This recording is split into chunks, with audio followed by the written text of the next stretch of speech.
दसम वर्ग के लिए संस्कृत व्याकरण के पहले पाठ के साथ पुनः उपस्थित हूं। इससे पहले हमने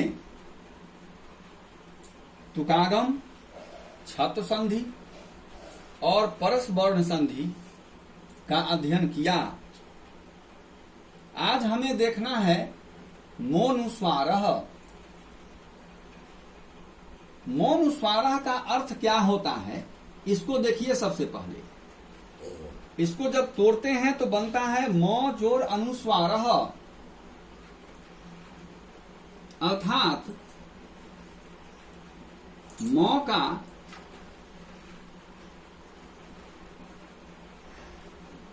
अनुस्वार में परिवर्तन।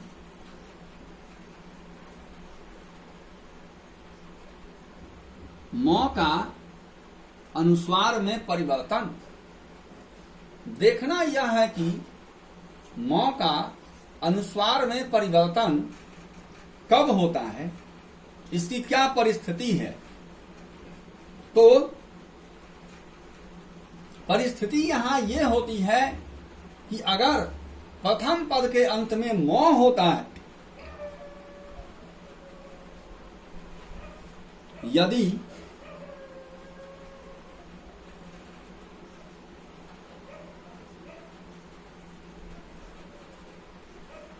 प्रथम पद के अंत में मौ हो एवं दूसरे पद के शुरू में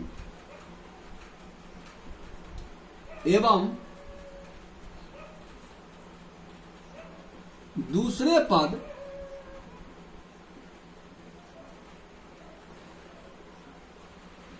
के शुरू में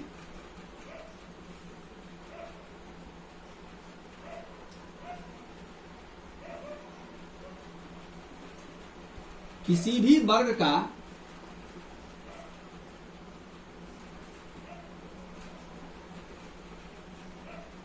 कोई भी व्यंजन हो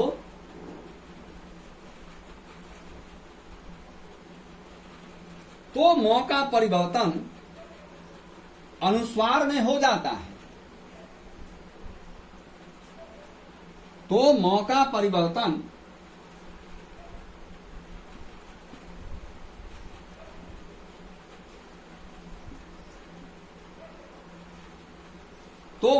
परिवर्तन अनुस्वार में हो जाता है।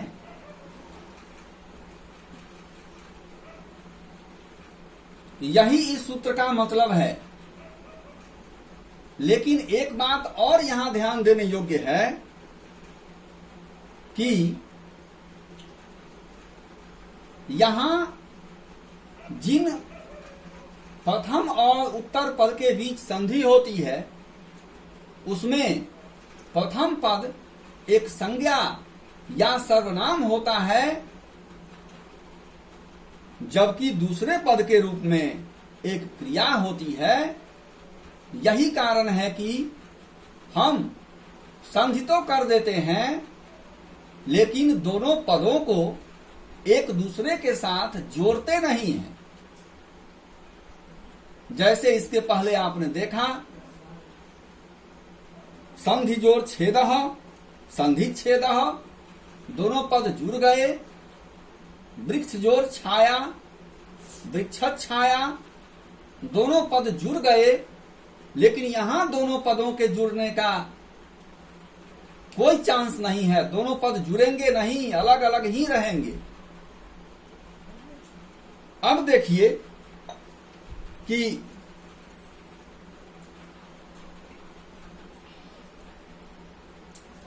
उदाहरण के रूप में हरिम जोर बंदे, हरिम जोर बंदे।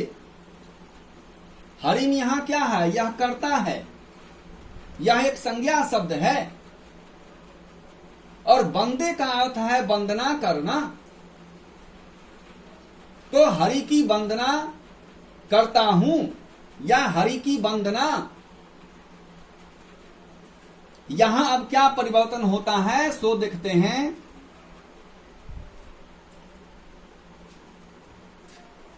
तो यहां पर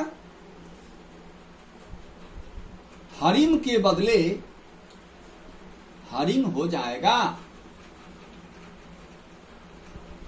और बंदे। इसके साथ साथ एक बात और है कि किसी भी वर्ग का कोई भी व्यंजन हो तो यहां कवर्ग, चवर्ग, टवर्ग, तवर्ग, पवर्ग के अलावे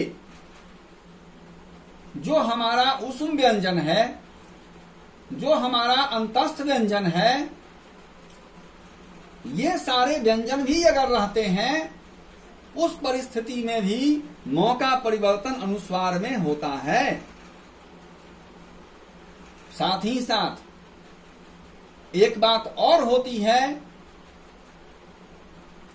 कि या तो आप अनुस्वार लगा दीजिए या नहीं तो अनुस्वार के बदले अगर किसी वर्ग का वह व्यंजन है यहां पर, तो उस परिस्थिति में आप इस मौ का परिवर्तन उसी वर्ग के पंचम वर्ण में कर दीजिए।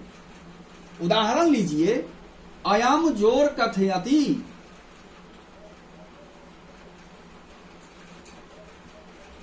अयम जोर कथयति। अब इसको जरा देखिए, ये कवर्ग का पहला वर्ण है। तो अयम एक सर्वनाम है। अयम कथयति का मतलब यह कहता है।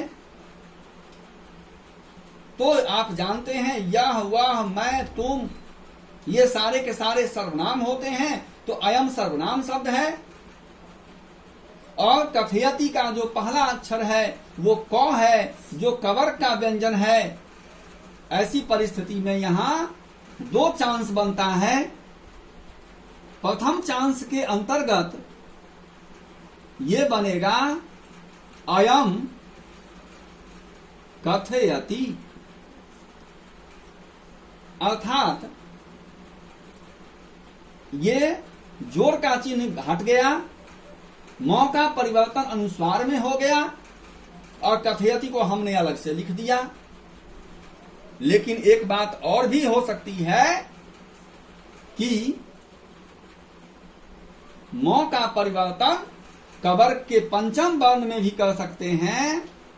तो आप जानते हैं कि कवर्ग का पंचम वर्ण होता है अमो, तो इसलिए बन जाएगा ये अयं कथयति।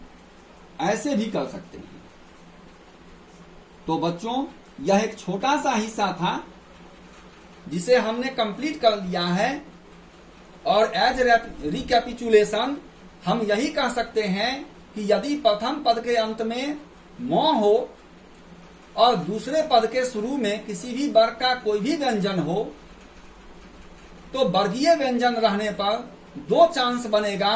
या तो मौ का परिवर्तन आप अनुस्वार में कर दीजिए या मौ का परिवर्तन आप उस वर्ग के पंचम वर्ण में कीजिए जिसका व्यंजन दूसरे पद के शुरू में मौजूद है। जैसे यहां क था तो यहां अयं कथयति या इस प्रकार अयं कथयति, दोनों सही। इस प्रकार हम इतना ही रखते हैं और आप इसका अभ्यास करें। That's all.